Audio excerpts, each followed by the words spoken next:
quebra de princípios. O que você entende como quebra de princípio?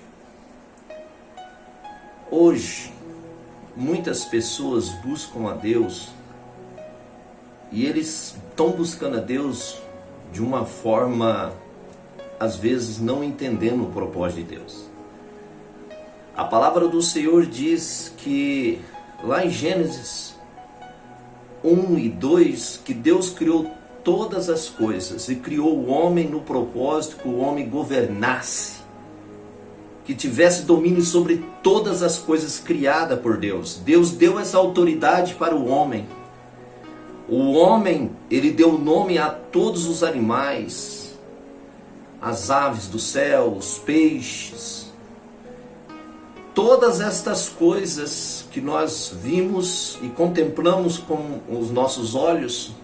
Lá no princípio, Deus deu autoridade para que o homem dominasse e que pudesse, ser uma pessoa que viesse a cumprir os propósitos de Deus. Bom, em primeiro lugar, antes da queda do homem, o homem era e seria eterno. Mas houve um desvio de conduta, uma quebra de aliança entre o homem, primeiramente o homem e Deus. Deus deu uma ordem para o homem que não fizesse.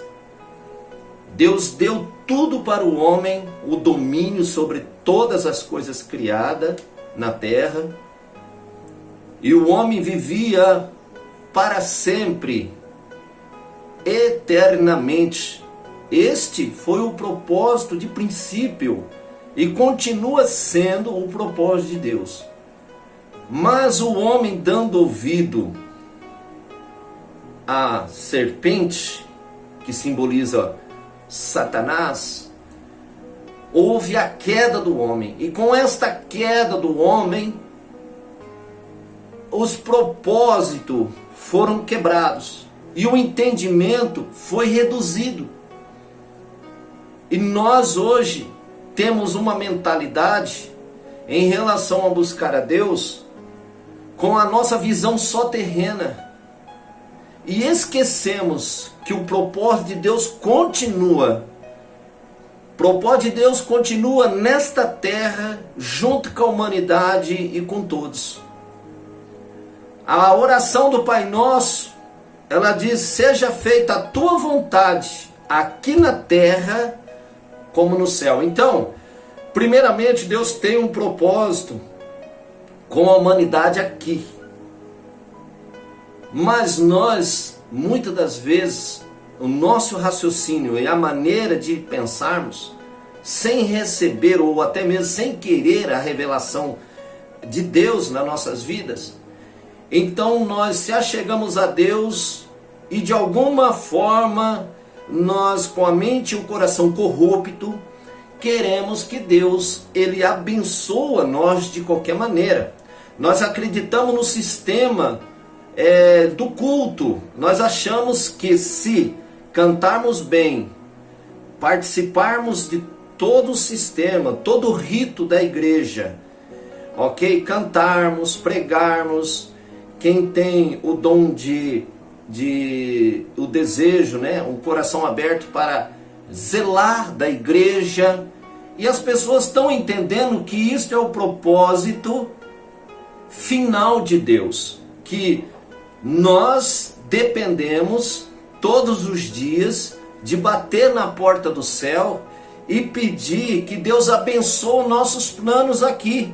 Nós fazemos nossos planos e queremos que Deus nos abençoe segundo o nosso propósito.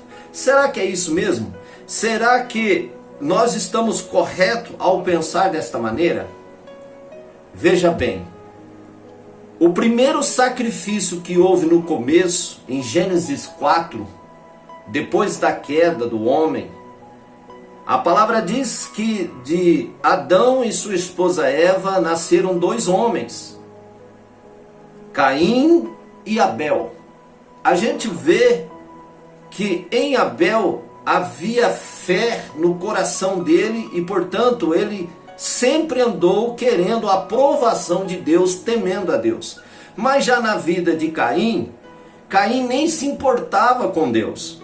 Fazia as coisas segundo aquilo que ele achava por certo, sem querer a aprovação de Deus. Chegou um tempo, tanto Caim e Abel, partindo primeiro de Caim, ofereceu uma oferta ao Senhor.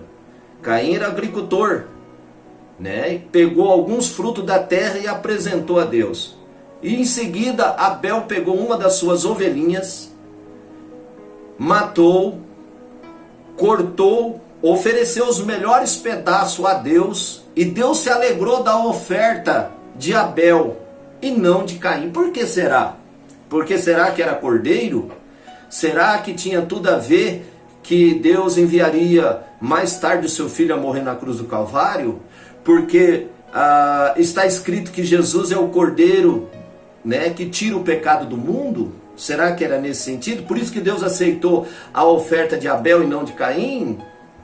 Não. Acontece o seguinte: devido ao nosso procedimento, do nosso coração, as intenções do coração do homem, ele é aceito por Deus ou não aceito por Deus. A oferta de Caim não foi aceita porque Caim tinha um coração mau e não temia a Deus. E pelo resultado, quando Deus aceitou a oferta de Abel e rejeitou de Caim, qual foi a primeira atitude de Caim? Levar o seu irmão ao campo, e lá Caim matou o seu irmão Abel. Veja bem como que é a mente nossa corrompida. Primeiramente entra a inveja, não é verdade? Aquele que está realmente diante de Deus, com certeza Deus aceitará a oferta dele pela conduta dele. Então primeiro vem a conduta e depois vem a oferta. E o que está falando nesses últimos dias é o quê? É que primeiro é a oferta, que tudo está relacionado a dinheiro. Que se você der um dízimo bom, uma oferta boa, cantar bem e ser uma ótima pessoa no sistema, ali no culto, aí pronto, acabou, é o que Deus quer. Será que é isso mesmo? Será que é isso mesmo? Eu vou ler uma palavra aqui para você e no vídeo seguinte estarei falando mais em relação a isso. Será que Deus realmente só quer de nós esse tipo de sacrifício? Qual que é o sacrifício de Jesus na cruz para nos resgatar? E depois do sacrifício, o que Deus requer de mim, de você, na presença dele, dando continuidade a Jesus Cristo, como Jesus Cristo fez? Eu vou deixar uma palavra aqui e em seguida estarei com outro vídeo. E que você não perca, que você nos acompanhe. Em Hebreus capítulo 11, versículo 4. Hebreus capítulo 11, versículo 4 diz assim: foi pela fé que Abel ofereceu a Deus um sacrifício melhor do que de Caim. Pela fé, ele conseguiu a aprovação de Deus como homem correto, tendo o próprio Deus aprovado as suas ofertas.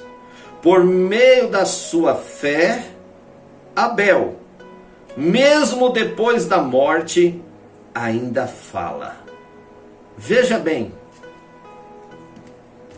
Deus aceitará de nós o nosso louvor, a nossa adoração, a nossa contribuição, segundo depois que nós compreendemos qual é a sua vontade e o seu querer. Próximo vídeo, nos acompanha. Venha comigo, em nome do Senhor Jesus.